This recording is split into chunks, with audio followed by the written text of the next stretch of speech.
Medafo, mame mo akwaba emfa umbra GCN page so meaning Ede Addo searching. Mesra also over subscribe to my channel. Now don't sa emia bell ne so ebe notify o. And sema ekoso ewo men mu bia ede to quickly when you be ati anase when you be ahwe. His Excellency Nana Addo ena okase na ensembe na Nana Addo eka. Ensema Nana Addo eka ina ne say one Ghana national security for eba beye ejuma na ejuma mba beye no eni. Nana Addo say sorry a ewo oman Ghana mu church say ewo oman Ghana mu a omo ayo mo adwen say asodinti omo emfa COVID-19 protocols no embu akwemi no. Nana Addo say obema na national security for accustomed churches ni bebre and no ba instrument no mo ke ka bo say ya no mo atoto mo dan mo because mo imagine say mo fa COVID-19 protocols no beye ejuma na de ntia na do e ka say na say timamifo no e ya de ne ho ehia ne papa COVID-19 e ba yi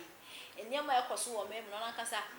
why steady who ni left and right kwa na mo asan so ama na yare no e be increase na economy na asan so drop it na mo de ho sobo abo his excellency enti ni ete ne say o yo sofo na ho kwa ho ehia wa ubetumi no family members nkwa akwa ya sorry na we jai Ghana fo no mo atene fie yare no ko fem krakrakra ya start asori no na mo ntumi na so mba ya sorry dia mo make sure say COVID-19 protocols no mo de be ya adwuma mo be use hand sanitizers nose masks na chese bibia aye perfect fefe e wo memu se mo mpe mo ho asema because Nana Addo no obi a obesi national cathedral de menye sure say obepe say asofo enya asori anase Sundays do enya asori e wo memu na emom no all night akese ena nsori akese amoye wo memu no mo make sure say COVID-19 protocols no be ya adwuma e wo memu se ne be ya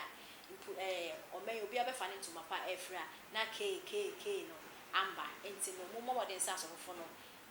COVID-19 safety protocols no be edisu na bibia aye kama na enti ensema omode etudwa ewo newspaper review discussion na ekoso ewo Peace FM every morning bia le kwami Ghana mampani Nana Addo Addo ene kasai nazmo ka nyansa no kura ne sabe mpreduasa obedi ade waye na famu de no gusunso a woyo na eye okon a wahwai e wokata ne koye so no onu gidi se na mamuo a wabedi ekobe emfie no mu no abon ho moden na he is satisfied with the fight against corruption sans corruption there eta say man nti e wo se otimi bon ho moden na wo se kakra waye no so na ni so se wahwai okon e wokata ne proye so Ghana mampani o ta de ba anafo ha o si isi ade amanfo susu se asori bi na adwen so de COVID-19 onyi ni protocols no oni so obe all night obi anhye mask obi anhye face mask ne ade a saa so no yemma na security for fan credo ankotum twere bam na sofo kona collection ne tight enkana boto am was here boom se wunyi ni a emfa manfo manso nkogu asem enti bomodin se obedi nhihye ne so Yesu obaye no obedi nhihye so de tosin ene wo hye ne ma we the obokrata the chronicle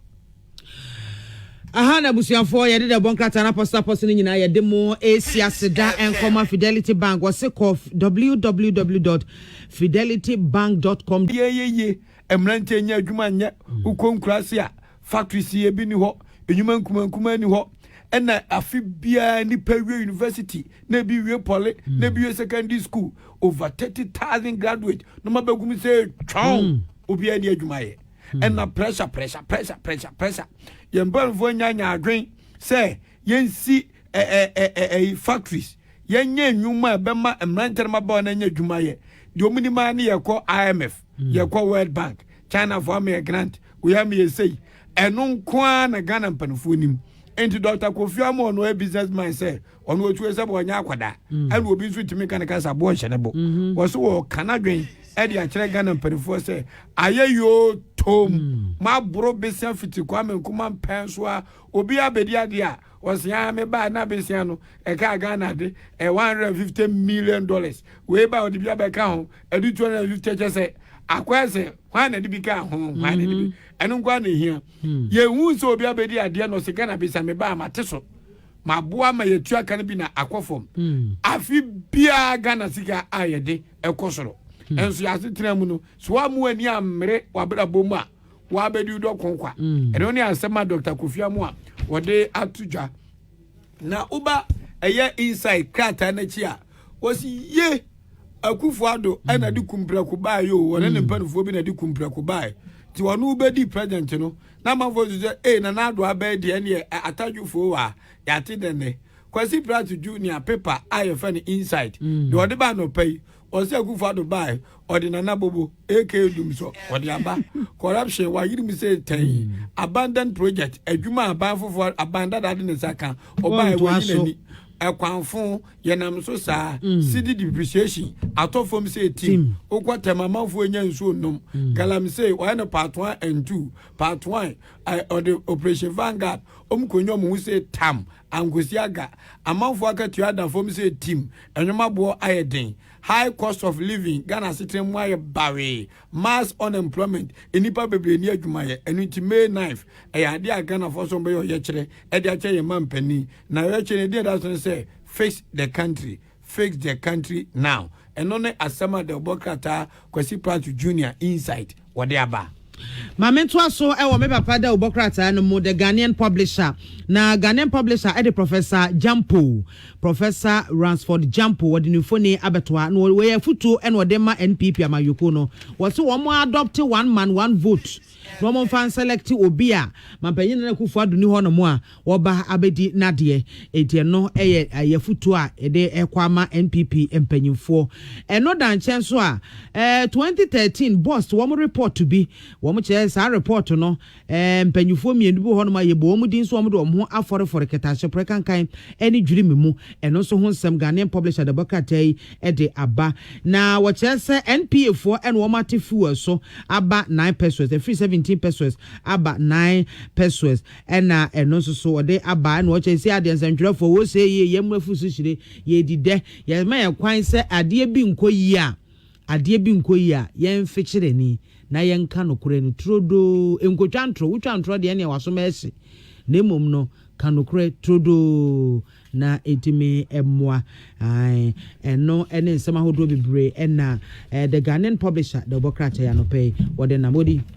yeah to also the mark the bokrata the Daily Statement ono so de ne ode abanie Daily Statement sama okanya se